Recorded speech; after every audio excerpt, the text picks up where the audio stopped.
बांग्लादेश की अंतरिम सरकार के मुख्य सलाहकार मोहम्मद यूनुस ने पाकिस्तानी पीएम शहबाज शरीफ से मुलाकात की। मिस्र की राजधानी काहिरा में D8 की बैठक के दौरान दोनों नेता मिले। बता दें कि ये दोनों मुल्क एक दूसरे के विरोधी हुआ करते थे, लेकिन अब दोनों देशों के बीच जिगरी दोस्ती जैसी हो गई है। ऐसे में इस बात की आशंका बढ़ गई है कि कहीं इस सीक्रेट मीटिंग में टेरर प्लानिंग तो नहीं की गई, वो भी हिंदुस्तान के खिलाफ। तो सवाल यह है कि जी इसके बाद व्हाट नेक्स्ट। इस वक्त 2022 का फिगर जो आमना है 823 बिलियन डॉलर की पाकिस्तान की एक्सपोर्ट थी और उनकी बहुत कम थी उस हवाले से। अब ये कहा जा रहा है कि इसका पोटेंशियल 3 बिलियन डॉलर से ज़्यादा का है और फौरी तौर पे जो बांग्लादेश की तरफ से लग रहा है, जो चीज़ें वो मांग रहे हैं वो उनमें आमना आ रहा है। टेक्सटाइल है, केमिकल्स है, फूड स्टफ़ है, बेस मेटल्स है, प्लास्टिक है, सॉल्ट है, सीमेंट प्रोडक्शन है। ये सारी सीमेंट की प्रोडक्ट्स हैं वो जो फौरी तौर पे लेना चाह रहे हैं। एक और आमना मैं आपको बताऊँ ख़वातीन के हवाले से, वहाँ पे जिस तरह पाकिस्तान की फैशन इंडस्ट्री इतनी डेवलप नाम वाले हैं, वो खाना पानी और पैसे की अपेक्षाएं हमसे क्यों रखे हुए हैं? मुसल्ला बिछाओ और अल्लाह से मांगो।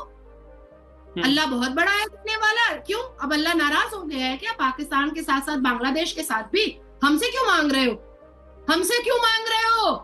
हम कौन है देने वाले? अरे तुम तो जज्बे वाली कौम हो, तुम बिछाओ मुसल्ला और मांगो अल्लाह से। और अगर अल्लाह तुमको नहीं दे रहा है तो इसका मतलब है कि तुमसे अल्लाह नाराज हो गया और किया जाएगा। जो पहले एक बात की जाती थी जी नहीं माफ़ी तलाफ़ी 71 में जो है, उसके बाद आगे नहीं बात बनेगी, वो सब कुछ ख़त्म होता नज़र आ रहा है। तो देखिए जिस अंदाज से आमना ये दोनों ममालिक अपने ताल्लुकात को रीडिफाइन कर रहे हैं। तो दोस्तों अभी हाल ही में बांग्लादेश और पाकिस्तान के जो अभी हाल ही में लीडर हैं उनकी मुलाकात हो गई है D8 समिट के अंदर। और इस समिट में बांग्लादेश ने पाकिस्तान के साथ अच्छे संबंधों की मांग तो करी ही है, साथ में इनसे खाने पीने की चीजें तो मांग ली हैं, जिसके कारण से पाकिस्तान के प्रधानमंत्री को खुद हैरानी हुई है कि हम खुद भूखे मर रहे हैं, हम तुम्हें क्या खाने को देंगे? यदि गधे चाहिए तो बहुत सारे हैं, गधे बांग्लादेश को हम एक्सपोर्ट कर देंगे।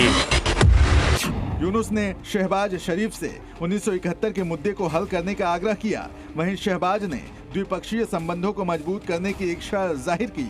इतना ही नहीं, शरीफ ने यूनुस को पाकिस्तान आने का निमंत्रण भी दिया।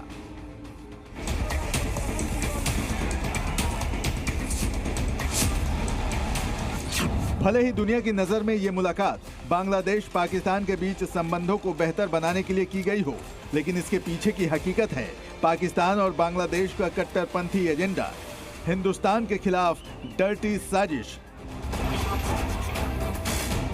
जब से बांग्लादेश में तख्ता पलट हुआ है, तब से बांग्लादेश के हिंदुओं को कट्टरपंथी निशाना बना रहे हैं, उन पर अत्याचार हो रहे हैं, नरसंहार कर रहे हैं। बस बांग्लादेश के इसी कट्टरपंथी एजेंडे में अब पाकिस्तान भी दखल अंदाजी करने का प्लान बना रहा है, क्योंकि भारत पाकिस्तान के रिश्ते किया जाएगा। जो पहले एक बात की जाती थी जी नहीं माफ़ी तलाफ़ी 71 में जो है, उसके बाद आगे नहीं बात बनेगी, वो सब कुछ ख़त्म होता नज़र आ रहा है। तो देखिए जिस अंदाज से आमना ये दोनों ममालिक अपने ताल्लुकात को रीडिफाइन कर रहे हैं, तो इससे तो बड़ा वाज़ेह तौर पे लग रहा है कि दोनों मुल्कों को अपने तिजारती ख़ास तौर पे ताल्लुकात बढ़ाने में मदद मिलेगी और दोनों को एक बहुत भरपूर मार्केट एक दूसरे के मुल्क में मिल जाएगी। अभी देखें जिस तरीके से अगर आप देख लें, कई दहाइयों के बाद नवंबर में आमना एक पाकिस्तान का बहरी जहाज़ कंटेनर लेके चट्टागांग जो है ना वहाँ पे उतरा है, उनकी उस पर लास्ट मंथ देखें उसको लोग इस अंदाज से देख रहे हैं। जी हाँ, बंदरगाह पे लोग उसको देख रहे हैं कि अब ये बड़ी तवातर के साथ मामलात आगे जाएंगे। अब देखें ना, एक नया फ्री ट्रेड एग्रीमेंट दोनों मुल्कों के दरमियान होने की बात हो रही है, तो मेरा ख्याल है विन विन सिचुएशन है। फिर वीज़ा रिस्ट्रिक्शन का ख़त्म होना, फिर सरमायादारी के हवाले से जो बांग्लादेश ने बड़े सख्त रूल रखे थे उसको ख़त्म करने जा रहे हैं। फिर यह है कि वहाँ पे पाकिस्तानी स्टूडेंट्स के लिए जो माहौल, वो अपना ढाका यूनिवर्सिटी में कहते हैं आप जा ही नहीं सकते, वो बड़ी ज़बरदस्त जगह है। मैं गया हूँ वहाँ पर भी, धान मंडी जहाँ शेख मुजीब साहब का पूरी फैमिली के साथ कत्ल हुआ था, मैं वहाँ पे भी वो भी मैंने जगह देखी है। तो सवाल ये है कि जी इसके बाद व्हाट नेक्स्ट। इस वक्त 2022 का फिगर जो आमना है 823 बिलियन डॉलर की पाकिस्तान की एक्सपोर्ट थी और उनकी बहुत कम थी उस हवाले से। अब ये कहा जा रहा है कि इसका पोटेंशियल 3 बिलियन डॉलर से ज़्यादा का है और फौरी तौर पे जो बांग्लादेश की तरफ से लग रहा है, जो चीज़ें वो मांग रहे हैं वो उनमें आमना आ रहा है। टेक्सटाइल है, केमिकल्स है, फूड स्टफ़ है, बेस मेटल्स है, प्लास्टिक है, सॉल्ट है, सीमेंट प्रोडक्शन है। ये सारी सीमेंट की प्रोडक्ट्स हैं वो जो फौरी तौर पे लेना चाह रहे हैं। एक और आमना मैं आपको बताऊँ ख़वातीन के हवाले से, वहाँ पे जिस तरह पाकिस्तान की फ़ैशन इंडस्ट्री इतनी डेवलप हुई है, वो कह रहे हैं कि जी ठीक है पाकिस्तान का जो डिज़ाइनर क्लोथ्स ख़वातीन के यहाँ से स्मगल होके जाते थे दुबई के रास्ते, उसको डायरेक्ट में उनको पजीराई मिलेगी, तो ये भी एक बहुत बड़ी चीज़ है। तो मुझे लगता है कि ये अब आने वाले दिनों में जो एक सबसे अच्छी बात हुई है वो यही है कि ताल्लुकात को बेहतर करना, और दूसरी हम ना सियासी तौर पर देखें एक बहुत बड़ी बात हुई है कि बांग्लादेश में नाम वाले हैं वो खाना पानी और पैसे की अपेक्षाएं हमसे क्यों रखे हुए हैं? मुसल्ला बिछाओ और अल्लाह से मांगो। अल्लाह बहुत बड़ा है देने वाला। क्यों अब अल्लाह नाराज हो गया है क्या? पाकिस्तान के साथ साथ बांग्लादेश के साथ भी हमसे क्यों मांग रहे हो? हमसे क्यों मांग रहे हो?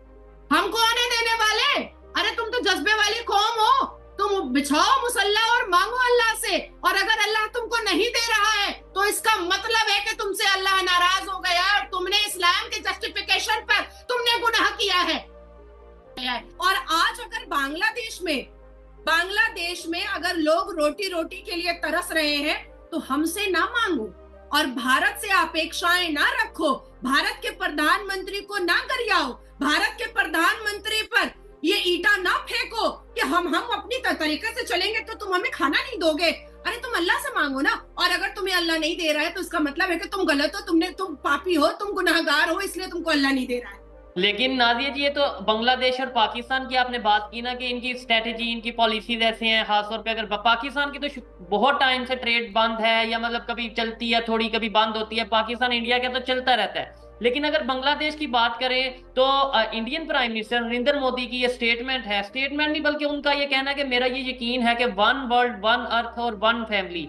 तो मतलब फैमिली में भी नाराजगियां तो चलती हैं या कुछ ऐसे इश्यूज चलते हैं, तो इसका ये मतलब तो नहीं। मैं आपकी फैमिली दोस्तों, यूनुस और शहबाज शरीफ आपस में मिलकर भारत के खिलाफ एक बहुत ही बड़ा सिक्योरिटी अलायंस बनाने वाले हैं। परंतु इससे पहले पाकिस्तान, जो कि खुद 1 बिलियन 2 बिलियन के लिए IMF के पैर पकड़ने वाला और सऊदी अरब के पैर पकड़ने वाला, वो बांग्लादेश के लोगों के लिए खाने पीने की चीजें भेजने वाला है। क्योंकि यूनुस ने इस मीटिंग के अंदर से पाकिस्तान से बड़ी डिमांड यह रख दी कि हमें फूड प्रोडक्ट्स चाहिए, सीमेंट चाहिए, हथियार, गोला बारूद चाहिए, लेजर के जो प्रोडक्ट्स हैं वो चाहिए। यानी सारी की सारी जो चीजें हैं वो हमें पाकिस्तान से चाहिए, भले ये पाकिस्तान के अंदर बनती ना हो। जिसके कारण से पाकिस्तान का प्रधानमंत्री भी अब शौक के अंदर पड़ गया है कि आखिरकार इतना सब हम जो माल हैं वो बांग्लादेश को देंगे कहां से, क्योंकि एक्सपोर्ट तो अकेले हम केवल गधे ही करते हैं। और गधे को लेकर भी